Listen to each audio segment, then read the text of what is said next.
know you got a big mouth. And you make a close and the whole place stinks from your farts for a week. How much you just ingested. What a big man you are. Hey, let me buy you a pack of gum. I'll show you how to chew it. And your pal makes a close and the only thing comes out of your mouth is bile. How fucked up you are. Who's my pal? And what are you, Ricky? Huh? What are you, Bishop Sheehan? Who the fuck are you, Mr. Slick? What are you, friend of the working man? Big deal. Fuck you. You got the memory of fucking fly. I never liked you. What is this, your farewell speech? I'm going home. Your farewell to the troops? I'm not going home. I'm going to Wisconsin. Have a good trip. Fuck you. Fuck the lot of you. Fuck you all.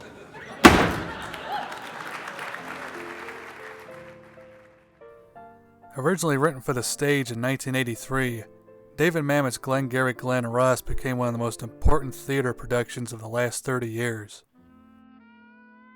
Its use of rapid-fire dialogue inspired a generation of playwrights and screenwriters, most notably Quentin Tarantino, to write similar stories where dialogue was used to tell the story instead of action. During its Broadway run, the play won numerous awards, including the Pulitzer Prize for Drama. But even with the universal acclaim, it took nearly 10 years for it to be adapted into a film. Now, the major reason why I wanted to discuss this film wasn't for the performances or the direction, which were both brilliantly done. What I wanted to focus on was David Mamet's screenplay, because if you're interested in writing screenplays, it is the perfect introduction to learn how to write structure and character in a film. In the first 5 minutes, we're introduced to the characters, their personalities, and learn what's at stake for them. Shelley the Machine Levine is on a cold streak and has a daughter in the hospital. Moss is perpetually pissed off and is already floating the idea of going to Jerry Graff. Williamson is the company man who is no help to his salesman. Ricky Roma is on a hot streak and is about to get his lead drunk to get him to sign. And George Arnow shows us that he's in a business that he doesn't belong in. After everyone is introduced, we arrive at maybe the most famous monologue of the last 25 years.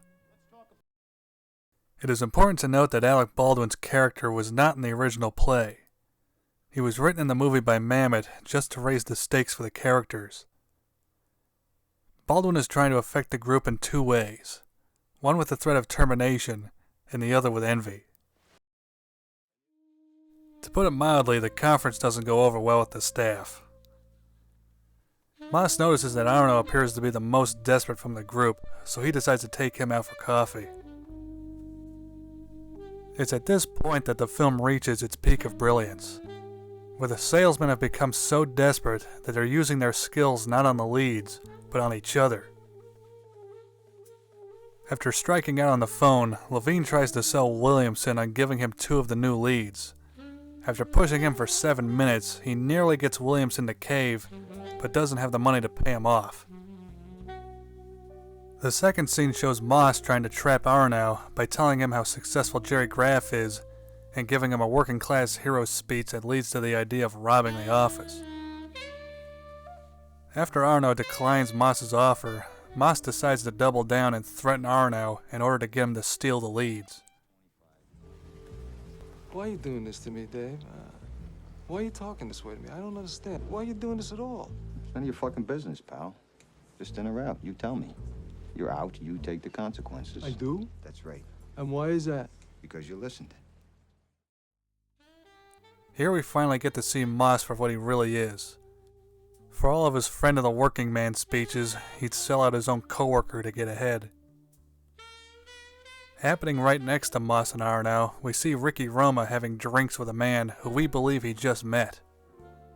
He goes on and on pontificating about life, sex, and manhood, to the point where you as the viewer believe everything he's saying. I would like for you to see. What does this mean? What do you want it to mean? You see what I'm saying? Things happen to you.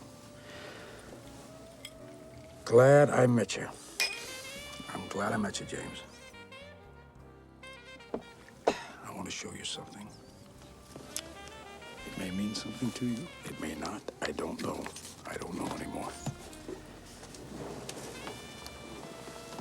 What is that? Florida. Glengarry Highlands. Florida. bullshit. And maybe that's true. And that's what I said. But look at this. What is this? This is a piece of land. The secret to Roma's hot streak is that you should never come off as a salesman to a potential buyer. People have gotten so wise to the old gimmicks of prizes and sales pitches that they suspect everything a salesman says is a lie. So Roma doesn't attack the client, he befriends them. He gets them hammered, and before you know it, they buy 6 units of Florida swampland. This scene hits you in the gut because Roma was the last character in the film that you could believe in, and now you're left with no one to root for. The next morning it is discovered that a robbery took place, and everyone in the office becomes a suspect. But Mamet put in some very subtle clues that told the audience who did the robbery before it was ever revealed. When Roma gets to the office, we see that Moss is the first person being interviewed by the cop. This tells us 2 things. Firstly, he decided to show up early to work just so he could get the interview done quickly so he could leave. Secondly, he smiles when Roma asks Williamson about the contracts because he knows Roma's contract didn't go to the bank and that Williamson is just lying to him to get rid of him. Moss almost gets out of the office without giving himself away, but can't help but pick a fight with Roma after he insults him. It is this fit of rage where Moss slips up. What are you, Ricky, huh? Bishop Sheen? What the fuck are you, Mr. Slick? What the fuck are you, friend of the working man? Big deal. Fuck you! You got the memory of a fucking fly! I never liked you anyway. What is this, your farewell speech? Going home. Your farewell to the troops? I'm not going home. I'm going to Wisconsin. Have a good trip. Oh, fuck you! Fuck the lot of you! Fuck you all! When Moss says he's going to Wisconsin, we see panic slowly appear on Levine's face because he realizes that Moss is leaving town, and if they're ever found out, he will be the only one to get punished. This panic is short-lived because Levine still believes he closed 82 grand on the Nyborgs and wants to lecture Williamson on salesmanship. Listen to me now. Your partner depends on you. Your partner, the man who is your partner, depends on you, and you go with him and for him or you're shit. Huh? You are shit. You can't exist alone. Excuse me. Excuse you nothing. You be as cold as you want. You just fucked a good man out of $6,000 and his goddamn bonus because you didn't know the shot. Geez, you can do that, and you're not man enough to say it gets you. I don't know what. If you can't take something from that, then you're scum. You're fucking white bread. A child would know it. He's right. If you're gonna make something up, John, be sure that it helps. Or keep your mouth shut. I'm done with you. Just like Moss, he gets carried away and accidentally reveals that he robbed the office. Pride and ego are the character's downfall in this story. Many critics perceived Glengarry Glen Ross to be a groundbreaking modern play due to its language and characters, but it may surprise you that the play was heavily influenced by Greek tragedies, where the characters are all destined to fail in the final act. It's hard to write a drama, because it's hard to write a drama with a plot, because a plot means that you have to, at the end of the drama, resolve that problem which gave rise to the drama in such a way that it's both surprising and inevitable, as per Aristotle. The thing is, can you turn the film around in the last 10 seconds? One of the hardest things in the world to do.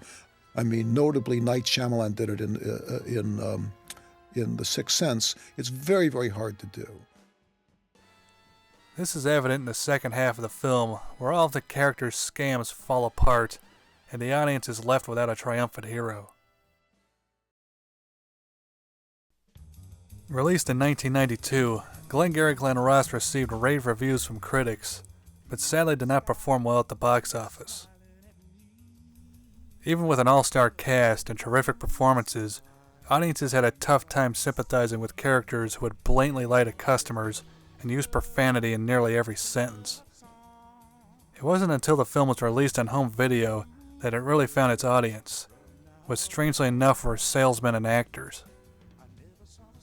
That sounds like a strange combination, but it makes sense if you really think about it. Both actors and salesmen have to pretend to be other people to get ahead in life.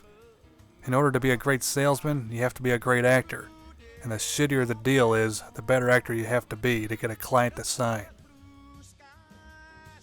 If you haven't already seen this film or the play, I strongly recommend you do so when you can, because it is one of the few perfect dramas you will ever see.